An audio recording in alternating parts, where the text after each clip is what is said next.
نبی علیہ السلام حدیث قدسی کہ اللہ تعالیٰ فرماتے ہیں جس بندے کی دونوں محبوب آنکھیں ہم چھین لیتے ہیں وہ صبر کرتا ہے تو اس کے بدلے اللہ تعالیٰ فرماتے میں اس کو جنت عطا کرتا ہوں۔ تو امام ذہبی انتقال کرنے کے کچھ دن پہلے ان کی بینائی چلی ہو گئی تھی، اندھے ہو گئے تھے۔ تو عزیز واقعی رشتے ناتے کے کچھ لوگوں نے بہت کوشش کی کہ آپ آنکھوں کا آپریشن کرائیں تاکہ بینائی لوٹ آئے، لیکن یہ تیار نہیں ہوئے۔ تیار نہ ہونے کی وجہ یہ تھی کہ ہمارے اسلاف ہر وقت چاہتے تھے کہ اللہ تعالیٰ کا جو فضل و کرم ہے اس سے ہم محروم نہ ہو جائیں۔ وَأَقُولُ فِي الْقُرْآنِ مَا جَاءَتْ بِهِ آيَاتُهُ فَهُوَ الْكَرِيمُ الْمُنزَلُ وَأَقُولُ قَالَ اللَّهُ جَلَّ جَلَالُهُ وَالْمُصْطَفَى الْهَادِي وَلَا أَتَأَوَّلُ۔ بسم اللہ الرحمن الرحیم، الحمد للہ رب العالمین والصلاة والسلام علی سید الاولین والآخرین وعلی آلہ واصحابہ اجمعین ومن تبعہم بإحسان الی یوم الدین، اما بعد۔ محترم دینی بھائیوں، دوستو، اسلامی ماؤں اور بہنوں، ہماری دینی اور اسلامی نونہالوں، بڑی خوشی کی بات ہے کہ آج آپ حضرات کے سامنے ہم دنیا کے مشہور امام محدث امام ذہبی رحمۃ اللہ علیہ کی مشہور کتاب کتاب الکبائر کی شرح شروع کر رہے ہیں۔ اللہ تعالیٰ کی ذات سے امید ہے کہ اللہ تعالیٰ ہمیں اور آپ سب کو اس کتاب کے پڑھنے، پڑھانے، سیکھنے، سکھانے کی توفیق دے گا، اور عمل کی بھی اللہ تعالیٰ توفیق دے گا، اور ہماری اور آپ کی اس مجلس اور اس بیٹھک کو اللہ تعالیٰ شرف قبولیت بخشے گا۔ جیسے کہ آپ حضرات جانتے ہیں کہ گناہ دو قسم کا ہوتا ہے، ایک کبائر ہے اور ایک صغائر، یعنی کچھ گناہ ایسے ہیں جو بڑے گناہوں میں شمار ہوتے ہیں، جن پر بڑی وعید، عذاب کی، اللہ تعالیٰ کے غضب کی، اللہ تعالیٰ کے لعنت کی خبر دی گئی ہے۔ ایسے تمام گناہوں کو کبائر کہتے ہیں، یعنی بڑے گناہ۔ اور کچھ گناہ ایسے ہوتے ہیں، ناجائز تو ہیں، غلط ہیں، برائی ہے، گناہ ہے، لیکن اس پر اللہ تعالیٰ کی لعنت نہیں بھیجی گئی ہے، جہنم کی دھمکی نہیں دی گئی ہے۔ تو ایسے بھی گناہ ہوتے ہیں، اس لیے تمام اہل علم کے نزدیک کہا جاتا ہے گناہوں کی دو قسمیں ہیں، کبائر اور صغائر۔ اسی موضوع پر یہ کتاب ہے جس کا نام آپ کو معلوم ہونا چاہیے، کتاب الکبائر۔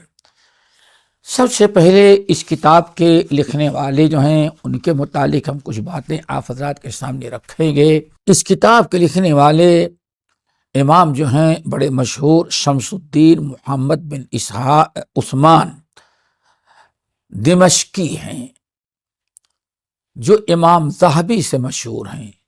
نام ان کا پورا شمس الدین محمد بن عثمان بن کا عماد ترکمانی ہے، ترکمان کے رہنے والے تھے، لیکن ان کے آبا و اجداد دمشق میں آ کر کے آباد ہو گئے تھے، اس لیے اصلاً نسلاً تو یہ ترکمانی، لیکن زندگی ان کی گزری ہے، پیدائش ہوئی ہے دمشق کے اندر، اس لیے ان کو ان کی بود و باش کی بنا پر ان کو دمشقی بھی کہا جاتا ہے۔ ان کو ذہبی اس لیے کہا جاتا ہے کہ ان کے آبا و اجداد سونے کا کاروبار کرتے تھے۔ عربی میں سونے کو ذہب کہا جاتا ہے، تو اسی کاروبار اور بزنس اور تجارت کے حوالے سے نسبت سے ان کو ذہبی کہا جائے، یعنی سونے والے، سونار جس کو ہم لوگ کہتے ہیں۔ یہ ان کے آبا و اجداد کا پیشہ تھا، اور ان کے بڑے کاروبار تھے، اس لیے ذہبی کہا جاتا ہے۔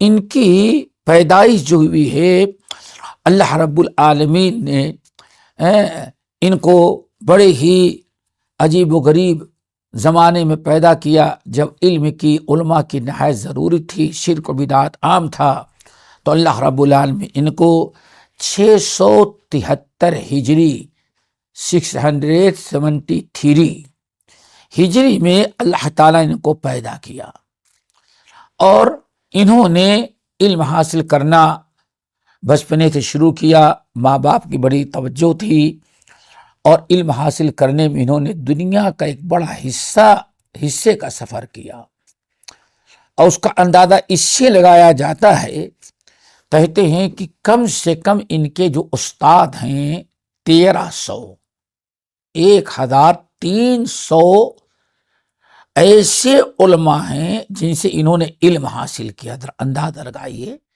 کتنا شوق، کتنا جذبہ، علم حاصل کرنے کی رغبت ذرا دیکھیں کہ کتنا زیادہ لوگوں سے مل کر کے بڑے بڑے علماء سے علم اکٹھا کر لیں۔ سبحان اللہ، یہ علم کی محبت تھی کہ 1300 استاد ان کے تھے۔ یہ کمال ذرا دیکھیں، یہ سب اللہ رب العالمین کا ان کے اوپر فضل تھا۔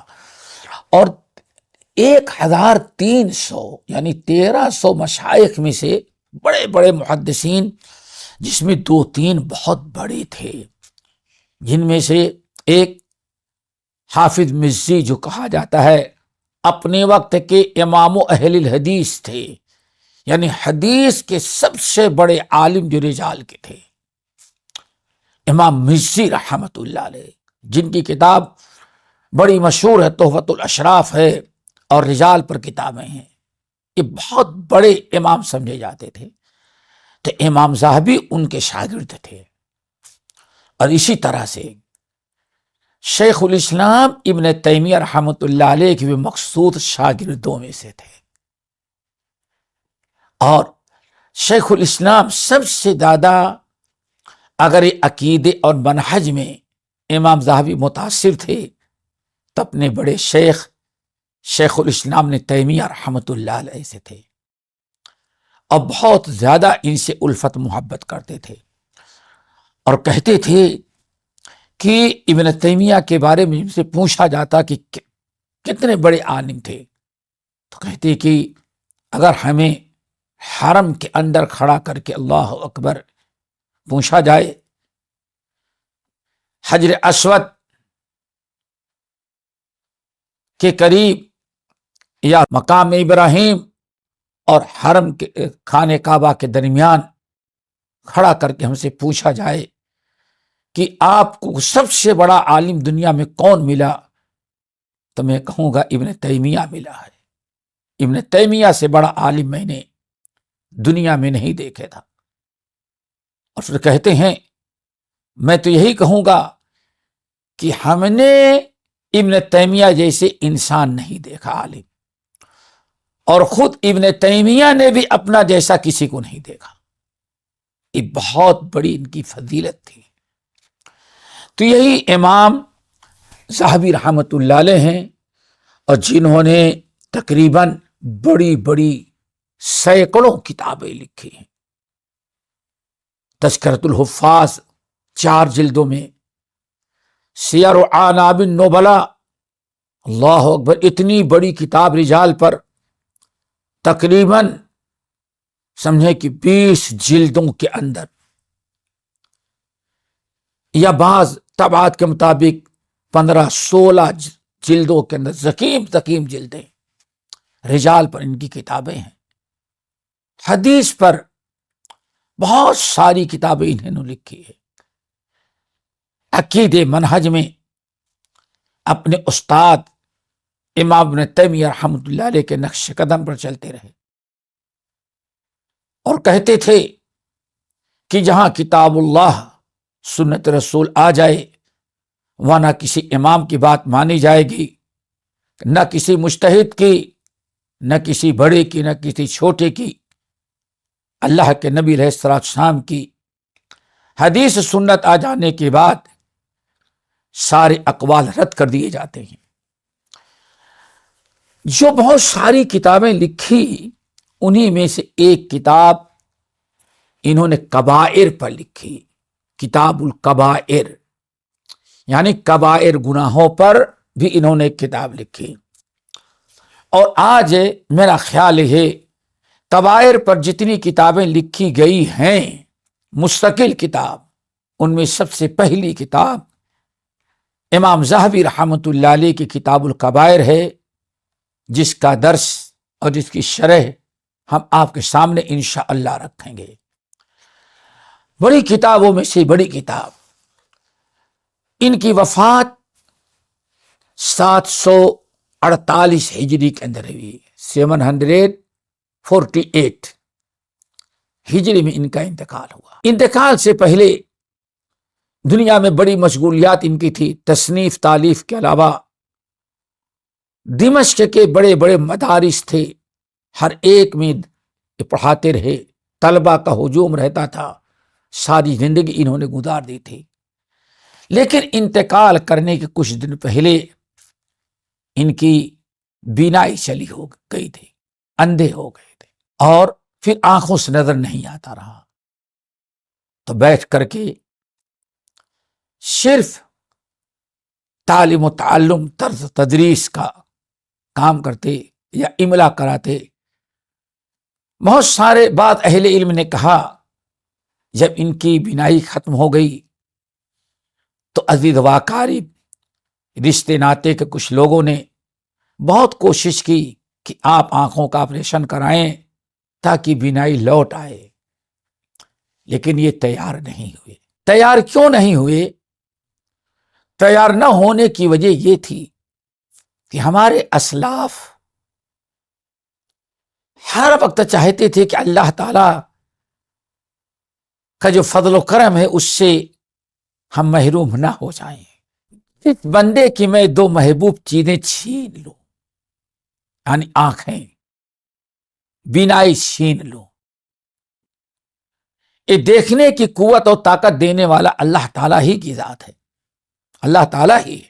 نبی علیہ السلام حدیث قدسی کہ اللہ تعالیٰ فرماتے ہیں من سلب تو حبیبتیہ، میں اپنے جس بندے کی دو محبوب چیزیں چھین لوں، یعنی بینائی چھین لوں، اگر اس نے اجر و ثواب کی نیت سے صبر کیا، اس صبر کا بدلہ ہم نے جنت ہی رکھا ہے۔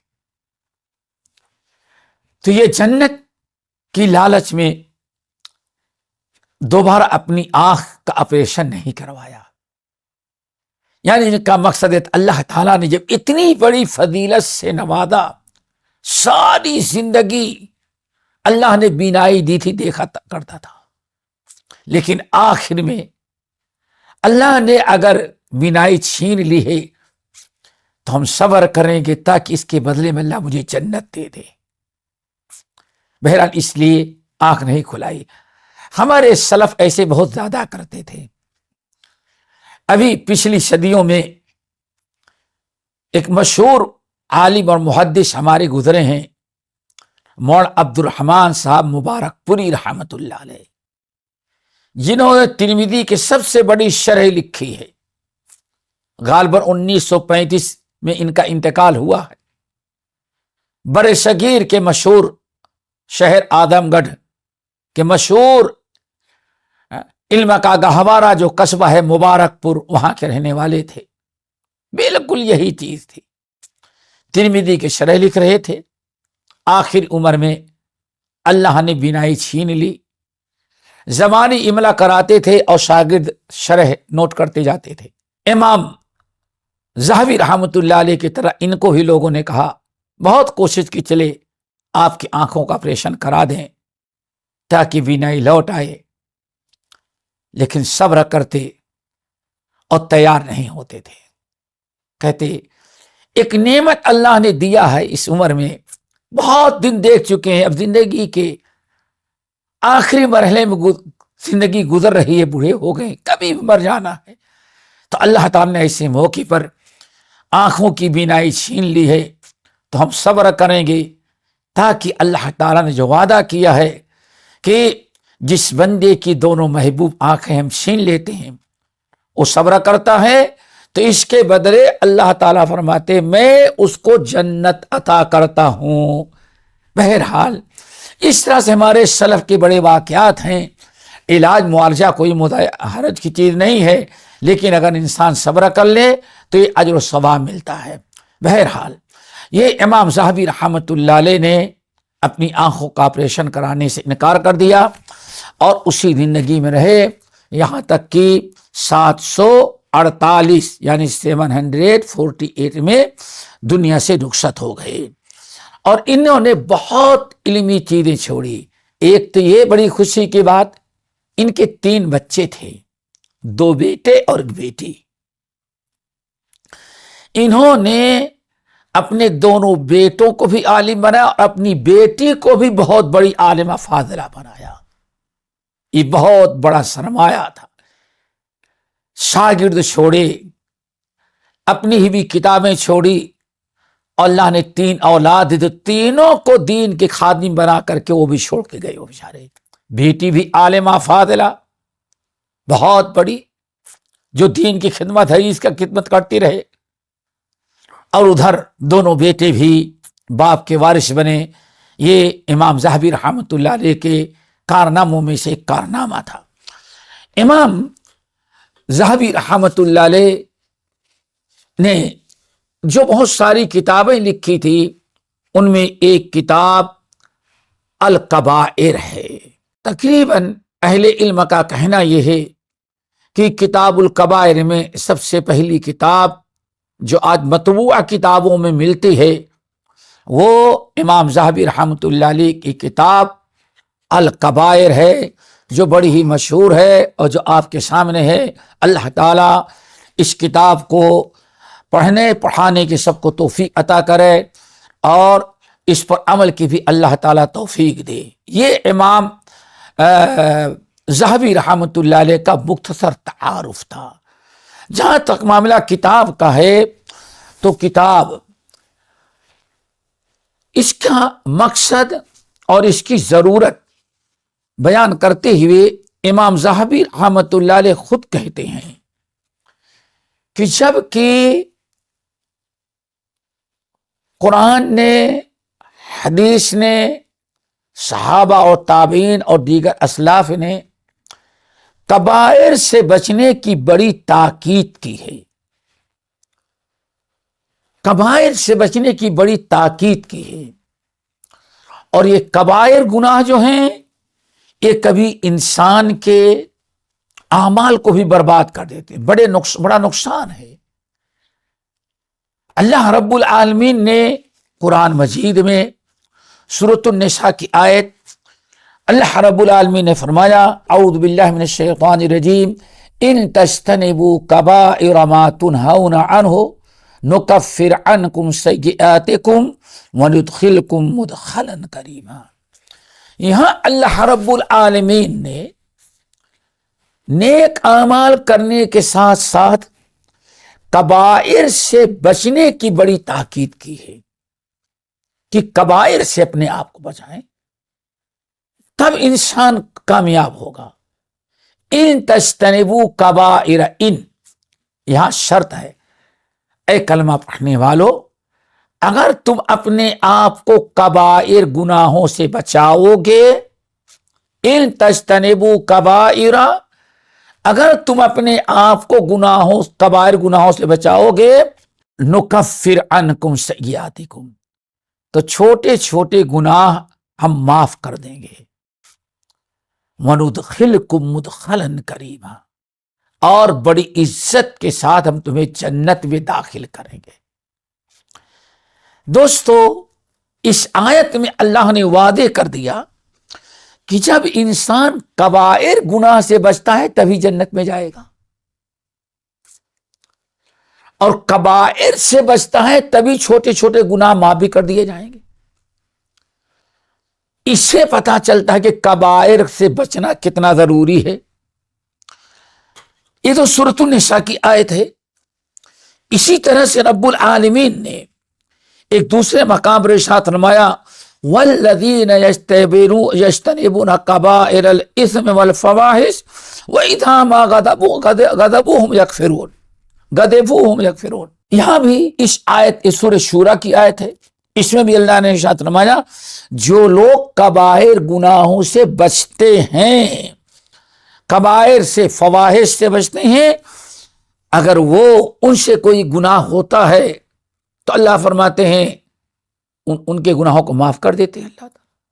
اس آیت میں بھی کبائر گناہوں سے بچنے کی بڑی تاکید کی گئی ہے.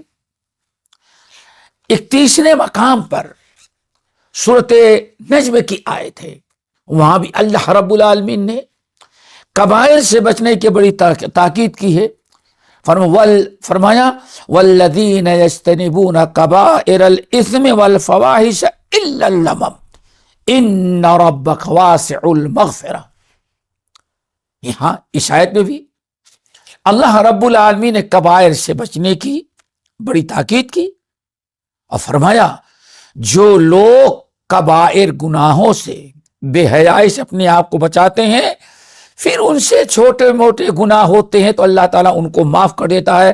اللہ تعالیٰ بڑی مغفرت کرنے والا ہے. نبی علیہ الصلاۃ والسلام نے ارشاد فرمایا والصلاۃ والصلوات الخمس والجمعۃ الی الجمعۃ ورمضان الی رمضان کفارات لما بینہما یا بینہن. اگر آدمی 5 وقتہ نماز پڑھتا ہے، روزہ رکھتا ہے، تو اللہ رب العالمین روزے کی برکت سے سال بھر کے گناہ معاف کر دیتے ہیں. اگر انسان جمعے کی نماز پڑھتا ہے تو ایک جمعے سے لے کر کے اگلا جمعہ پڑھتا ہے تو پیچھے ہفتے بھر کے گناہ معاف کر دیے جاتے ہیں. یہ ساری اذا اجتنبت الکبائر یا اذا اجتنبت الکبائر، بشرطے کہ انسان اپنے آپ کو کبائر گناہوں سے بچاتا ہو. پتہ یہ چل گیا، یہ قرآنی آیات اور ان حدیث کے ذریعے دوستو یہ پتہ چل گیا کہ گناہ کبائر سے بچنا ہمارے لیے ضروری ہے. دین، ایمان، اپنے اعمال حسنہ کی حفاظت انسان کے لیے ضروری ہے. اگر انسان حفاظت نہ کرے، اپنے آپ کو گناہ کبائر سے نہ بچائے، تو انسان بڑے گناہوں پر بھی اللہ تعالیٰ پکڑتا ہے اور صغائر پر بھی اللہ تعالیٰ پکڑتا ہے. تو ضرورت اس بات کی ہے کہ ہم اپنے آپ کو کبائر گناہوں سے بچائیں. دوستو، امام ذہبی رحمت اللہ علیہ کہتے ہیں کہ جب کبائر گناہوں سے بچنا اتنا ضروری ہے تو کبائر گناہ سے بچے گا کب انسان؟ یہ تو مسلم ہے. ان آیات اور ان احادیث کی روشنی میں بات واضح ہے کہ کبائر سے بچنا ضروری ہے. اب انسان کبائر سے بچے گا کب؟ بچے گا اس وقت جب کبائر کا علم ہو. ایک انسان، ایک کلمہ گو، ایک مسلمان کو جب اس بات کا علم ہو کہ کبائر ہے کیا، تبھی وہ بچے گا. کبائر کا علم ہونا، کبائر کی پہچان و شناخت ایک مومن کے لیے ضروری اور فرض ہے. کیونکہ جس چیز سے بچنا ضروری ہے تو بچنے کا علم ہونا بھی ضروری ہے. جو چیز فرض ہے اور فرض کے ادا کرنے کا طریقہ جاننا بھی ہمارے لیے ضروری ہے. تو فرائض، کبائر سے بچنا ضروری ہے تو کبائر کا علم ہونا چاہیے، اس کی پہچان ہونی چاہیے. امام ذہبی رحمہ اللہ، اللہ ان کی قبر کو نور سے بھرے، اسی فریضے کو ادا کرتے ہوئے اور امت مسلمہ کے ساتھ احسان کرتے ہوئے مستقل کتاب الکبائر لکھی تاکہ ہر مسلمان کو پتہ چل جائے کہ کبائر گناہ کیا ہیں. اگر اس کو معلوم ہوگا، اس کو پہچان ہوگی، اس کو علم و شناخت ہوگی تو انسان اپنے آپ کو بچائے گا اور جس انسان کو پتہ ہی نہیں ہوگا کبائر کیا ہے تو اپنے آپ کو کبائر سے کیسے بچائے گا؟ اس لیے امام ذہبی رحمۃ اللہ علیہ کہتے ہیں میں نے یہ کتاب لکھا تاکہ آدمی اپنے آپ کو کبائر سے بچائے اور اپنے دین اور ایمان کی حفاظت کرے۔ اگر اس طرح سے آدمی لاپرواہی کی، سستی کیا اور کبائر سے اپنے آپ کو نہ بچایا تو انسان اس طرح سے اپنے آپ کو بڑی ہلاکت، تباہی، بربادی مبتلا کرے گا، کیونکہ بسا اوقات انسان کو یہ نبی علیہ السلام نے بعض روایات میں اجتنبوا السبع الموبقات قرار دیا ہے۔ اے لوگو، وہ بڑے بڑے گناہ جو انسان کو ہلاک کر دینے والے ہیں ان سے اپنے آپ کو بچاؤ۔ نبی علیہ السلام کا یہ فرمان کہ اجتنبوا السبع الموبقات، میرے امت کے لوگوں 7 ہلاک اور برباد، تباہ کر دینے والے گناہوں سے اپنے آپ کو بچاؤ۔ نبی علیہ السلام بچنے کا حکم دے رہے ہیں اور تاکید کر رہے ہیں۔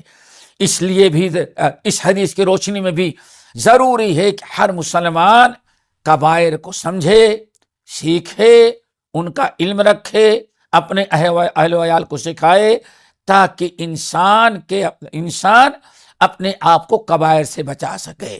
یہ ہے امام ذہبی رحمۃ اللہ علیہ کی کتاب لکھنے کا مقصد۔ اللہ تعالی ہم سب کو عمل کی توفیق نصیب فرمائے۔ باقی باتیں انشاءاللہ ہم اگلی نشست میں رکھیں گے۔ اقول قولی ھذا واستغفر اللہ من کل ذنب واتوب الیہ۔